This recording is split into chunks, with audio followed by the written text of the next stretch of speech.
Excuse me ate, marunong ba kayo umacting? Huwag ka na sumagot, walang script, walang context. Action! Tangin, hindi sa akin yung bata na yun. Alam ko patay ka sa akin. Pero tama mo. Ha?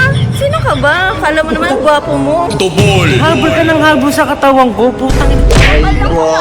Kuya, buntis din ako. Ikaw ang ama. Text lang tayo, buntis ka. Puta, paano yun? Pinasig mo pa nga ako na. Ikaw, sino ka dito? Ha?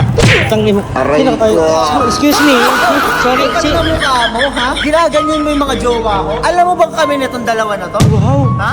Siyempre, maganda ako eh. Nagigigil ako sa'yo. Hindi mo ba nakikita na bagay kami dalawa? O sige, kiss mo ako dito. wala script. Hindi kayo nakainom ako na nakaraan? Medyo. Eh baka yung sinasabi nilang sa'yo yung bata, baka sa akin talaga. Papatol ka dito, hindi naman kalakihan. Pinili mo? Eto. Oo, pinili mo yan? Pinili mo? Diba?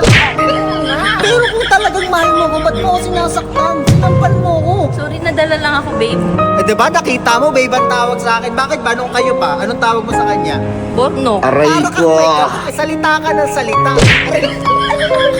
Ewan ko, hindi ko ngayon kilala. Ito kasi tatay ko yung magiging anak ko. Eh, tatay din ako magiging anak ko. Ah, ganon siya ang tatay. Akala mo ba ako? Ano ba ginagawa mo? Bakit mo ba tinatangga? Ikaw pala yung tatay. Puro ka pa gwapo, hindi ka naman gwapo. Papatulong ka ng gandong itsura? Masyado ka na, masyado sumusobra ka na.